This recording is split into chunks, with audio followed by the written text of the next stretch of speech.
Hey, welcome to day 9 of 21 here on my Muay Thai camp here in Phetchabun, Thailand. Today was a fascinating day for a number of reasons. A lot of cool things happened today, I would say. So let me start by last night because it's important for the story of today. So when I got home from dinner last night, there was a big group of people here in the camps that were going out to go get some wood-fire pizza. And, obviously everyone was invited. When I got back to my room, to be honest, I was feeling a little bit of FOMO because they were going out to get pizza. They then went out to the club and had some fun. And I remember getting back to my room and thinking, oh, am I being a bit of a prude? Like, not getting amongst the social scene? Like, am I being a little bit uptight? Am I not, enjoying myself? Or am I not getting out of my comfort zone?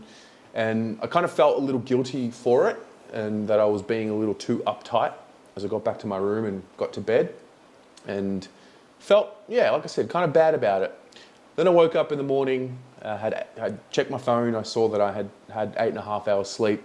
And when I got up, went and sat by the pool, had a coffee. So I had a little bit more time to play with because on Sundays there's no sunrise yoga. So it's just straight into a 7 a.m. Muay Thai class. So about 6:30, I'm at the door, sitting there by the pool having a coffee, just sort of contemplating, the evening before and what I had missed out on and the like, and the connections that I maybe missed out on. And then I got to the gym and actually turned the lights on in the gym. I was the first one there, and there was something interesting and incredible that had happened in that moment.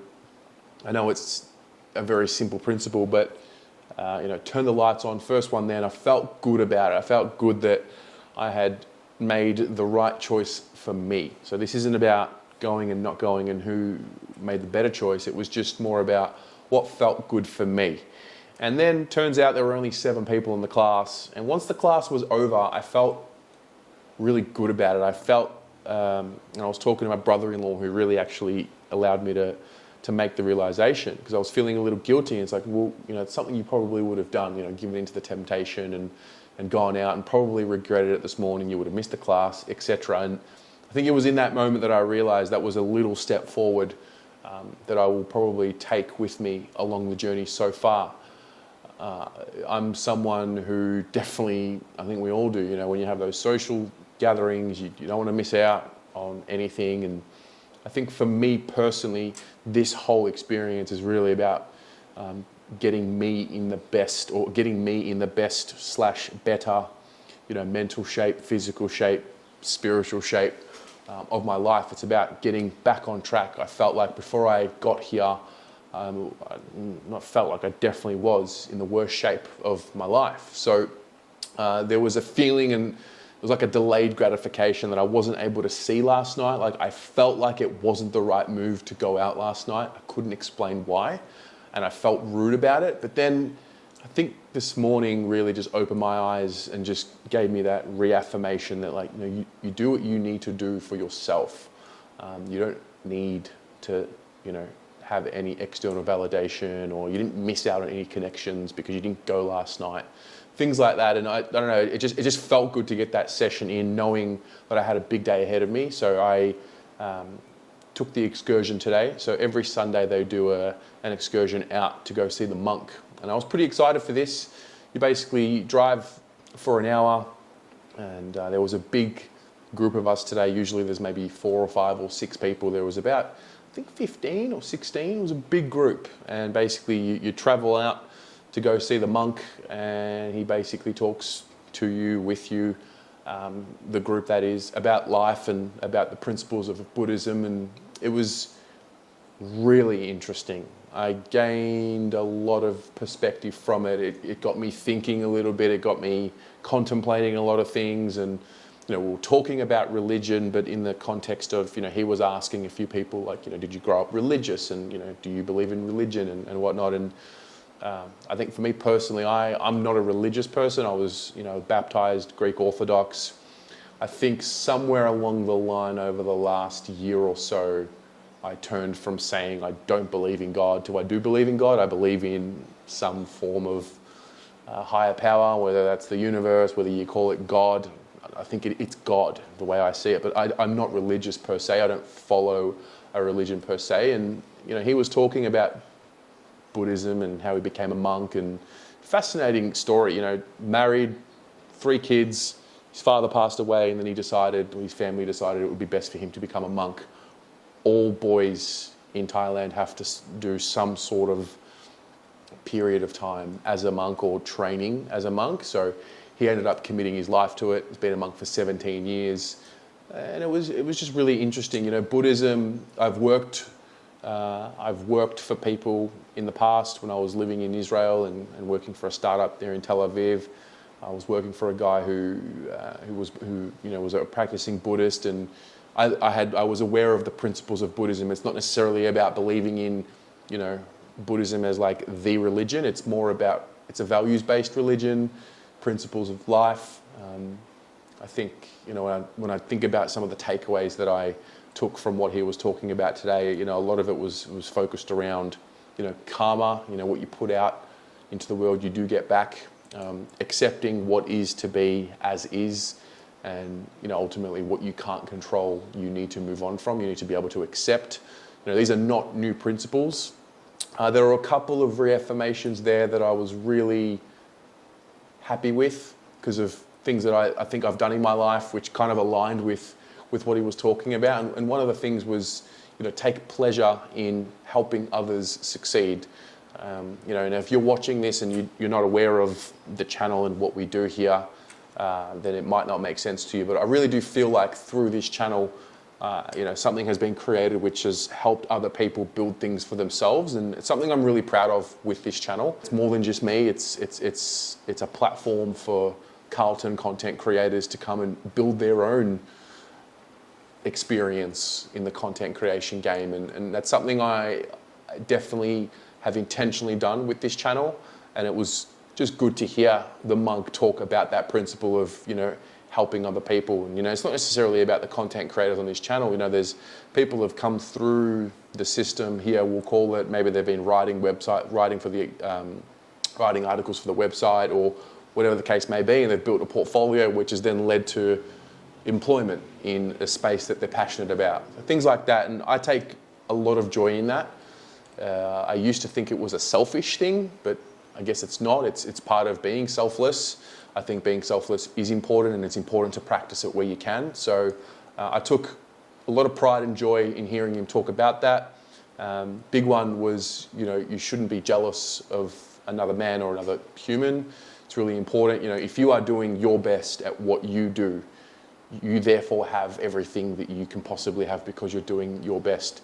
Why would you look over at what somebody else has and be jealous of that? It can only create a negative experience. And so that's something I definitely try to practice. It is very difficult in this day and age. Social media, you're constantly looking at other people's lives or what they portray to be their lives, and naturally you may have feelings of envy and the like. So yeah, just a really good experience to go, listen, absorb, and then we had an hour drive back home, so just a lot of time to think and reflect, and I really appreciated it, and I really did enjoy it. It's something I will think about for a while, and I think for the most part it reinforced what I feel like I had been practicing, but without specifically talking about these principles. We did a meditation with him, he guided it. I enjoyed that, even though it's quite funny watching me try and cross my legs because I just can't sit up straight. Like I always hunch over. So we're going to work on that. That might be something to add to things to do in life in 2024.